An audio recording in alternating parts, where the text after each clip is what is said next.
What's the crack, everybody? Welcome back to the channel. Cards Everywhere here, bring you another weekly league deck profile. Today I've gone with some plants with the cephalopods and some paleontology and science boosters.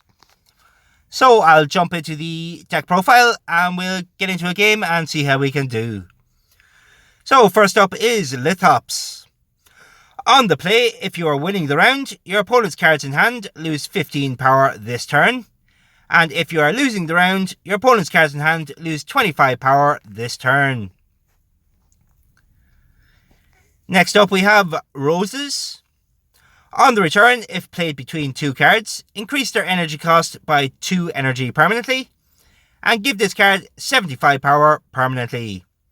That is a massive boost to this card, but the 2 energy can be a little dodgy sometimes.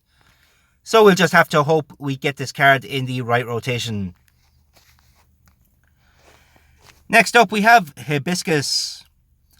On the play, if played in the middle slot, the card on the left gains 40 power permanently, and the card on the right loses 40 power permanently. We can take advantage of that with this deck. Since we are playing the Great Dying, our paleontology cards will be getting weaker as the game goes on.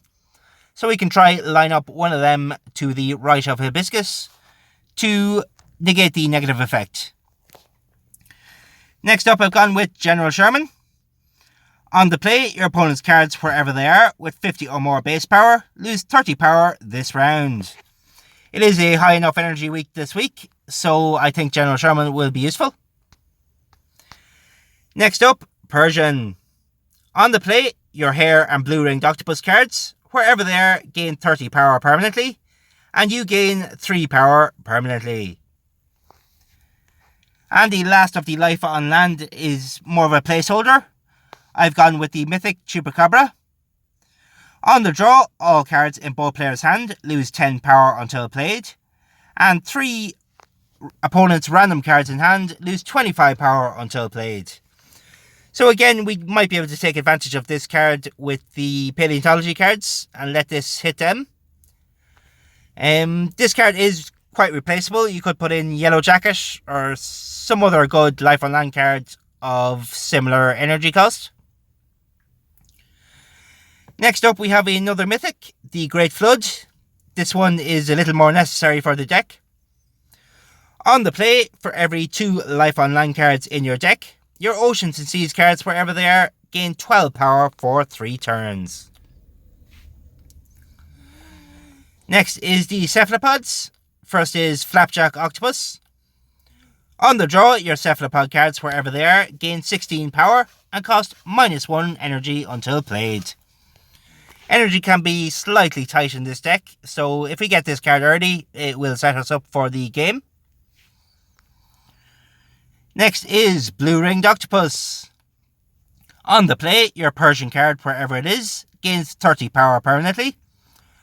Also on the play, if this card matches the arena, your Oceans and Seas cards in hand gain 20 power this turn. So that second effect can come in quite handy, since we do have a guaranteed Oceans Arena this week. Next, Caribbean Reef Octopus. On the draw, if your deck has 3 or more espionage cards, your Oceans and Seas cards, wherever they are, gain 30 power for 2 turns. Next up, Colossal Squid. On the draw, your epic and legendary Cephalopod cards, wherever they are, gain 18 power permanently. And the last of the oceans is Giant Pacific Octopus. On the return, this card costs -2 energy until played, and your Innovations of War and Machines of War cards, wherever they are, cost -2 energy until played. Next up is a few paleontology cards. First is the Great Dying. On the return, for every paleontology card you've played this game, your paleontology cards, wherever they are, lose 10 power permanently. And your Life on Land and Oceans and Seas cards, wherever they are, gain 6 power permanently. Next we have Attenborosaurus. On the play, if your deck has 6 or fewer Oceans cards, Your Oceans and Seas cards, wherever they are, gain 15 power for 6 turns, and then repeat for Life on Land and Paleontology. Next is the Ultra Fusion, the Cambrian Explosion. On the draw, if your deck has 9 or fewer Paleontology cards, these cards, wherever they are, gain 5 power until played, and repeat for Life on Land and Oceans. And then on the return, you repeat the above effect. Last of the Paleontology is one of my favourites, Arthropleura. On the play, your opponent's cards in hand with 45 or more base power lose 30 power this turn and the next turn. Again, I think since it is a high energy week, it will be a very useful card. Second to last, we have Statue of Liberty. On the play, if your deck has exactly 6 science cards, your science cards, wherever they are, gain 21 power until played, and then repeat for each album. So it will only be affecting our Life on Land and Oceans albums, but still well worthwhile putting in. And last up is the Door to Hell. On the draw, your cards in hand burn 50 until played, and gain 50 power this turn. So again, if we draw this card with some Paleontology cards in hand, we can let them burn, since they will be weak anyway. So that's the deck, guys. Let me know what you think about it down in the comments, and don't forget to like and subscribe if you do enjoy it. Also, the deck code will be in the description if you do want to test this out yourself. So here we go. It looks like we found a real opponent, so we give him a hello.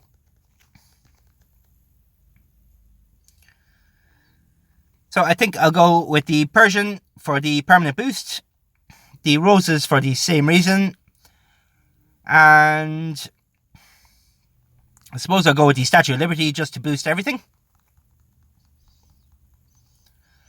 So we are playing against the Ancient Egypt deck. I imagine it'll be strong this week, like every other week.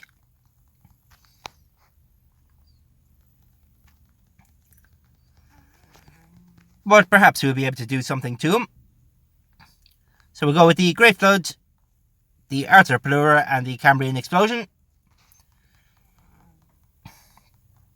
I am playing a weaker hand to start off, as the Ancient Egypt deck is great, but it is slow to start. So I think we can come back from this.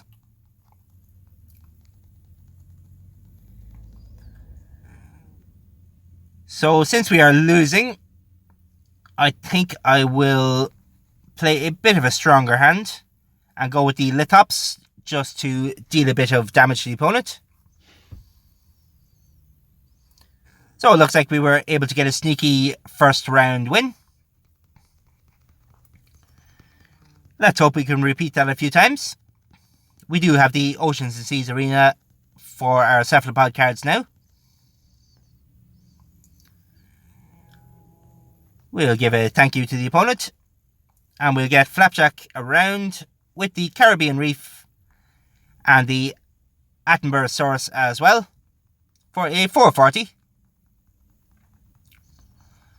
The opponent did have the eye combo, so he was able to get close.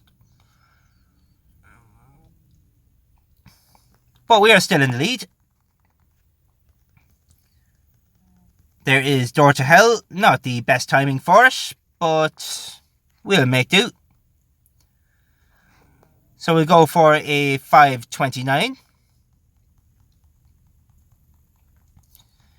It is enough to get a big lead on the opponent.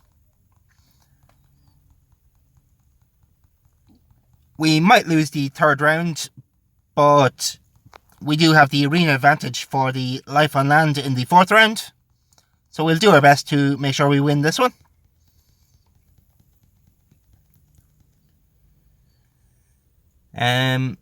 So we'll go with the Persian, the Roses, and the Chupacabra for a 372.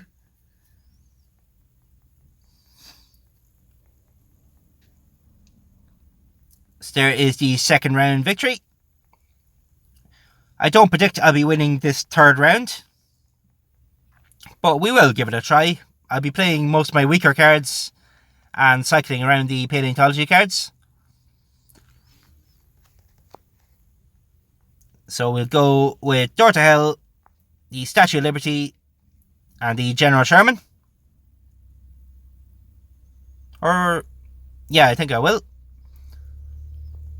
We'll be playing the Great Flood at the last turn of this round, probably. And maybe Arthur Pelura as well. So we'll see what the opponent does here. So we did hit some cards, but he has got well ahead of us right now.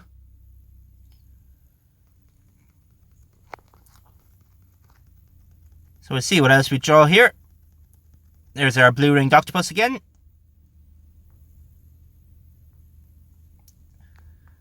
So I'm going to play these cards to rotate them around a bit. And then next turn will probably be the Great Flood, Arthur Pelura, and maybe something else. Maybe another paleontology card if we do draw one.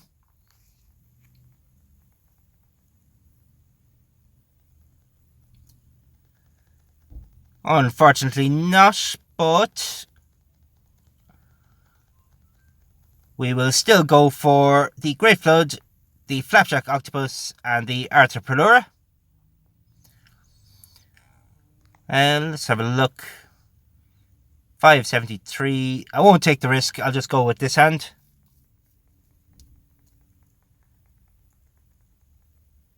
So would we have done it? No, we wouldn't have been able to win, and we would have wasted our good cards.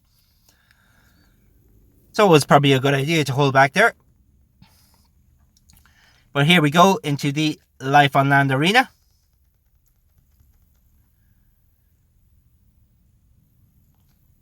So I'm going to play the Hibiscus, the Giant Pacific Octopus, and the Attenborosaurus.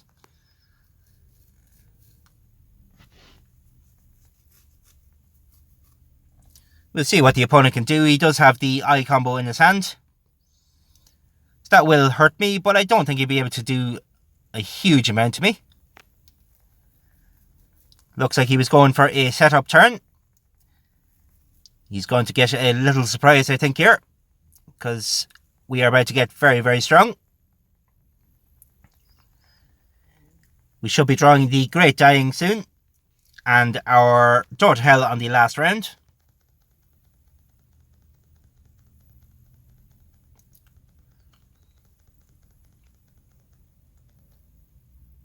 So we'll be going Caribbean Reef, the Roses, and the Great Dying for a 590. And the Great Dying will give a huge boost to the remaining Life on Land and Oceans and Seas cards.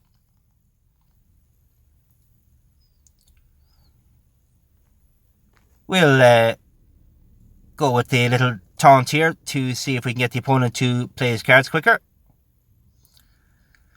It does look like he has given up, but we'll play out the last turn anyway. So as you can see, it is a very, very strong deck.